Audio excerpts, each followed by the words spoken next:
Assalamu alaikum, barkanmu da sake haɗuwa a cikin wannan channel ta Arewa Talented TV. Kamar kullum dai sunana Sadiq, kuma a yau ma zan kawo darasi ko tutorial wanda zan nuna yacce za ka creating virus, wato ka haɗa virus tare da computer ka. Muna kawo tutorials ne da za su taimaka muku domin samun wasu abubuwa. So a yau za mu kawo yacce za a haɗa virus ne a cikin computer. Da farko dama in ka kunna computer ka kamar yacce kuke gani haka, ka kunna za ka je gun searching, ka yi searching notepad, za ka rubuta notepad. In kai searching notepad za ka kawo maku kamar haka, gashi kana kallo, sai ka buɗe. Wato shi notepad ne an ƙirƙire shi ne wato don yin rubutu a ciki, wanda software ne wanda kowace computer tana zuwa da shi, ba sai ka je ka nemi wani ya tura ma software ba. Ita software system software ne wanda computer su aka suke use da su daga can. So idan ka shiga notepad zai kawo ma irin haka, za ga alama yana so ka rubuta masa abu.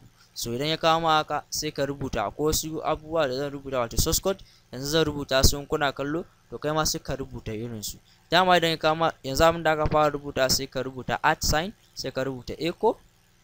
Gashi nan kuna gani, in ka rubuta echo sai ka sa up a gabansa, sai ka rubuta enter, sai ka rubuta pause. To idan nan gun ka zo gun rubuta pause din nan, su uku ake so ka rubuta pause, wanda ganin daman ka ne kai copy and paste. To amma mu tunda tutorial din muke, bari mu rubuta shi. In ka rubuta pause ka ƙara sakowa ƙasa, ka rubuta wani pause din, sai ka ƙara sakowa ka rubuta pause again.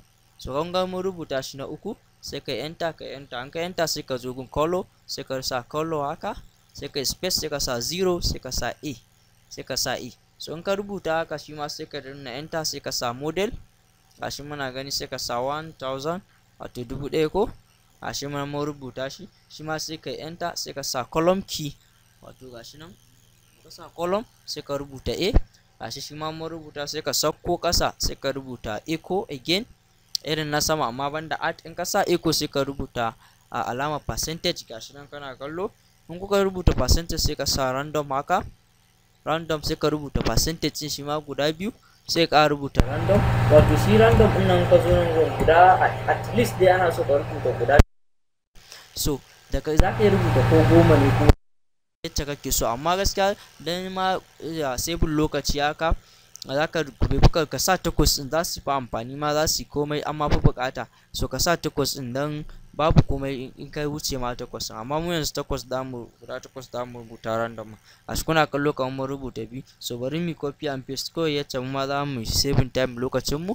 Yanzu muka copy haka, muka copy za mu zo mu pasting. Kaga mun paste, sai mu ƙara paste din wani haka. Gashi nan naji 1 2 3 4, yanzu 4 za mu ƙara pasting, ga na 5, ga na 6, ga na 7, ga na 8. Amma ka gama pasting haka, ga sai mu sako, sai mu rubuta nan go to, sai mu yi space, sai mu sa a. To gashi wannan shine source code din haɗa virus din da ka haɗa. So idan ka haɗa a haka, gashi nan komai kana gani mun rubuta su. Sai mu zo file din nan yacce kuke gani, sai mu danna file. In muka danna file sai mu zo save as nan, wato inda za mu save din sa. In muka zo save as din no mana irin gunna, wato shine inda za mu rubuta save, inda za mu destination da za mu ajiye abin da muka save. Ga document, ga download, ga music. So mu anan sai za mu zo za mu kawo shi desktop. Idan muka kawo shi desktop kamar yacce kuke gani, ga gun file name, wato inda za mu rubuta masa sunansa. In muka zo yanzu misali bari mu sa virus creation, misali mu sa virus creation, ko ba mu sa virus creation ne, kamar na gano akwai to bari mu sa virus creations, mu ƙara yasa ciki. So idan ka rubuta wannan sunan da zaka rubuta ka sa masa, so akwai wani abu da aka yi anan, sai ka danna dot. In ka danna dot sai ka sa bat, wato bat. So wato shi wannan bat din shine file extension na shi virus din da kai creating. Shi file extension idan baka rubuta .bat din nan ba, in ko kai saving ba zai zo a matsayin virus ba, zai zo a matsayin text ne, wato rubutun nan da muka gama rubuta. Duk wanda ma ya san file extension nawa, idan mutum yana jin music, file extension na music mp3 ne, na video kuma akwai mp4, mfeg, abi, duk dai gasu nan. To shi wannan file extension ɗinsa bat ne. So gashi kamar yacce kuke gani mun rubuta shi virus creation.bat. To in muka rubuta haka sai mu save haka. In muka save zai je inda muke bukata, inda muka kai shi destination namu.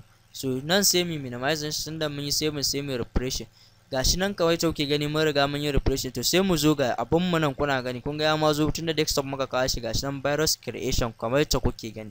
So za mu buɗe shi. So amma kafin mu buɗe zan ƙara tunatar da yan uwa cewa wato shi wannan virus din harmless virus ne, ba zai cuci computer kowa ba, ba zai cuci kowa ba, kawai prank virus ne wanda aka yi shi ko don ka tsokanin mutane ko don ka tsoratar da mutane, amma baya cutar da komai ba zai cutar da komai da komai ba. Sannan mun yi wannan bidiyon ne don ilmantarwa, ba wai don yin shi ne don a cutar da wani ba. Shi wannan virus din ba zai wai cutar da komai ba, kai kanka da ka haɗa shi ba abin da zai ma. Akwai hanyoyin da ake haɗa normal dangerous virus da ake yi, amma wannan harmless ne, baya cutarwa, ba abin da zuwa, sai dai kawai dan dai ko ka tura mutane ka tsoratar da su a ciki. Yanzu kamar yadda kuke gani za mu buɗe shi ne. Idan muka buɗe gashi nan kun ga press any key to continue ya kawo mana. So za bari mu expanding wannan din, gashi mun buɗe. So press any key to continue, wato mu danna kowanne madanni wanda za mu ci gaba.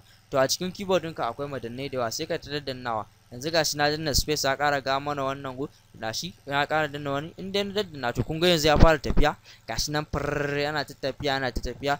To wannan tafiyar da yake ba zai taɓa tsayawa ba till infinity, ba shi da ƙarshe. Wannan da zai ta yi haka zai ta tafiya ne. So kaga duk wanda zai ga wannan abun yana yi a computer sa zai ji tsoron virus ne ya kama computer sa, ko kuma ya ga wai kamar files ɗinsa ne suke tafiya ko gogewa.